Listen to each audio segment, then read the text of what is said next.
Friends आज हम आपको सुनाएंगे पंचतंत्र से की कहानियों में से एक छोटी सी कहानी बगुला भगत और केकड़ा। तो आइए सुनते हैं बगुला भगत और केकड़ा। एक वन प्रदेश में एक बहुत बड़ा तालाब था।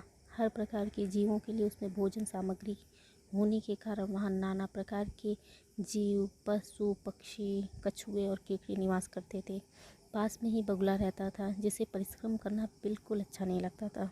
उसकी आंखें भी कमज़ोर थीं।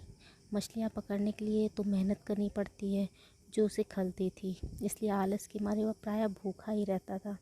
एक टांग पर खड़ा यह सोचता रहता कि क्या उपाय किया जाए कि बिना हाथ पैर हिलाए रोज़ भोजन मिले। एक दिन उसे एक उपाय सूझा, तो वह उसे आजमाने बैठ गया।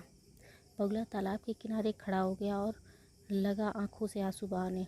एक केकड़े ने उसे आंसू बहाते देखा तो वह निकट आया और उसने पूछा, मामा क्या बात है, भोजन के लिए मछलियों का शिकार करने के बजाय खड़े आंसू बहा रहे हो।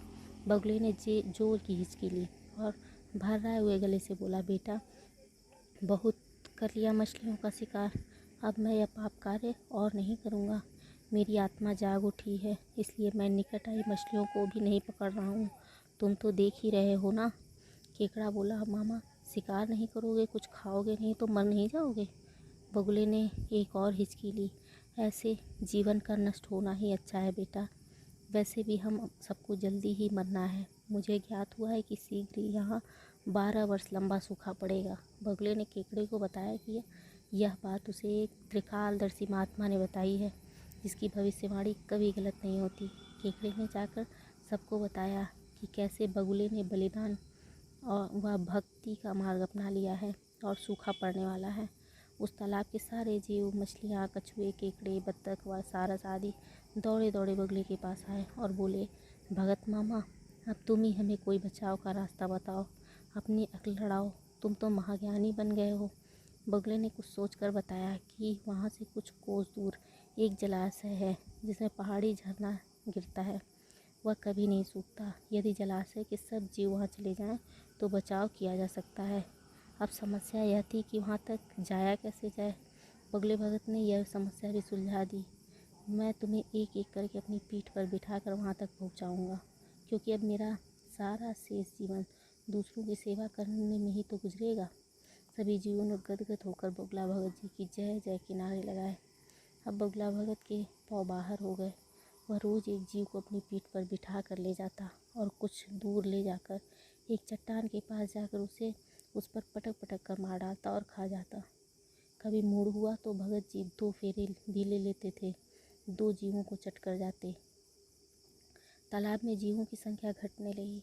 चट्टान के पास मरे जीवों की हड्डियों का ढेर बनने लगा और भगत जी की सेहत बनने लगी। खा खा कर वह खूब मोटे हो गए, मुख पर लाली आ गई और पंख चर्बी के जैसे तेज चमकने लगे। उन्हें देखकर दूसरे जीव कहते, दूसरों की सेवा का फल और पुण्य भगत जी के शरीर को लग रहा है।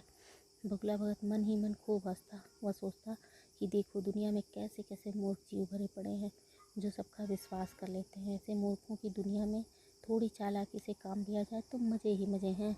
बिना हाथ पैर हिलाए खूब दावत उड़ाई जा सकती है। बहुत दिन यही क्रम चलता रहा। एक दिन केकड़े ने बगुले के पास आकर कहा, मामा तुमने इतने सारे जानवरों को वहाँ पहुँचा दिया है, मेरी बारी कब आएगी? अभी तक नहीं आई। भगत जी बोले, बेटा आज तेरा ही नंबर लगाते हैं, आजा मेरी पीठ पर बैठ जा। केकड़ा खुश होकर बगुले की पीठ पर बैठ गया।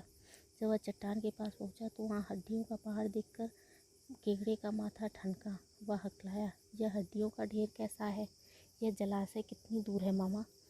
बगुला भगत ठा ठा करके खूब हंसा और बोला, मूर्ख, यहाँ कोई जलाशय नहीं है। मैं एक एक को पीठ पर बिठाकर यहाँ लाकर खाता रहता हूँ। आज तू मरेगा। केकड़ा सारी बात समझ गया। वह सिहर उठा, परंतु उसने हिम्मत नहीं हारी और तुरंत अपने पंजों से आगे बढ़ाकर उसने दुष्ट बगुले की गर्दन दबा ली और तब तक दबाए रखी जब तक उसके प्राण पखेरु पूरी तरीके से उड़ नहीं गए। फिर केकड़ा बगुला भगत का सिर काट कर लेकर तालाब की ओर लौट चला। सारे जीवों को सच्चाई बताई कि कैसे दुष्ट बगुला भगत उसे धोखा दे रहा था, उन्हें धोखा दे रहा था। सीख दोस्तों, इससे सीख मिलती है कि किसी पर भी आँख मूंद कर कभी विश्वास नहीं करना चाहिए। मुसीबत में धीरज व बुद्धिमानी से ही कार्य लेना चाहिए। तभी हम अपने जीवन में सुखी रह सकते हैं। तो दोस्तों, अगर आप ऐसी और कहानियाँ सुनना चाहते हैं तो प्लीज़ मेरे चैनल को लाइक, शेयर और सब्सक्राइब करना बिल्कुल ना भूलें। हम आपके लिए और कहानियाँ लेकर आएंगे। तब तक के लिए टेक केयर।